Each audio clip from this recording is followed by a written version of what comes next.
A special thank you to each of our subscribers who make this channel possible. Here's today's story. In a significant turn of events, the legal landscape surrounding former President Donald Trump has intensified following the release of a comprehensive evidentiary brief by the Department of Justice, DOJ. This document, unsealed amid the high-stakes atmosphere of an approaching presidential election, details Trump's alleged efforts to overturn the 2020 election results and his involvement in the January 6th Capitol riot.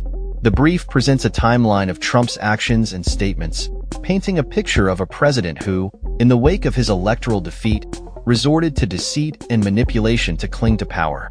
During a recent vice presidential debate, Senator J.D. Vance, Republican Ohio, defended Trump, claiming that the former president supported the peaceful transfer of power.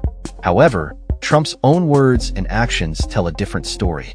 Days after Vance's assertion, Trump took to his Truth Social platform, vehemently denying any wrongdoing regarding the 2020 election.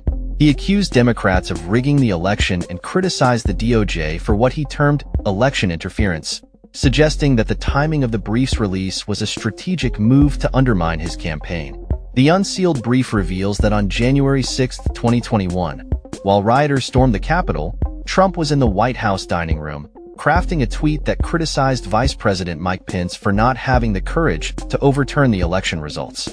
This tweet was sent out as Pence was being evacuated for his safety, highlighting Trump's apparent disregard for the violent situation unfolding at the Capitol. The DOJ's filing asserts that Trump's response to being informed of Pence's predicament was callous, with him reportedly stating, "So what?" This revelation has sparked outrage among Trump's critics and has led to renewed calls for accountability regarding his actions during and after the election. The brief also includes testimony from Trump's close aides, suggesting that he was aware of the false nature of the claims being made about election fraud.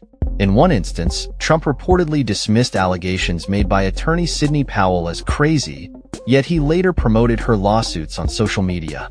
The document outlines how Trump allegedly laid the groundwork for rejecting the election results even before the voting took place, indicating a premeditated strategy to contest the legitimacy of the electoral process.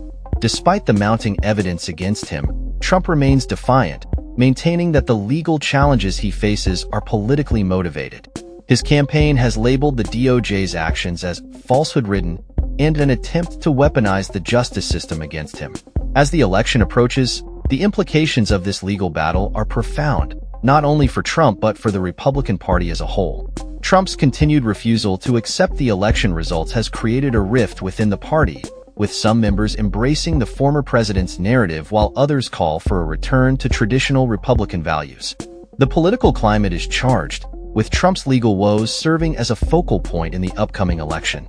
As the DOJ's case unfolds, the question remains whether Trump's actions will have lasting consequences for his political future and the GOP's direction. With the election just weeks away, the stakes couldn't be higher, and the American public watches closely as this unprecedented saga continues to develop. That's all for this story. We upload videos every day covering many different subjects, so hit that subscribe button to stay informed. Thanks for watching.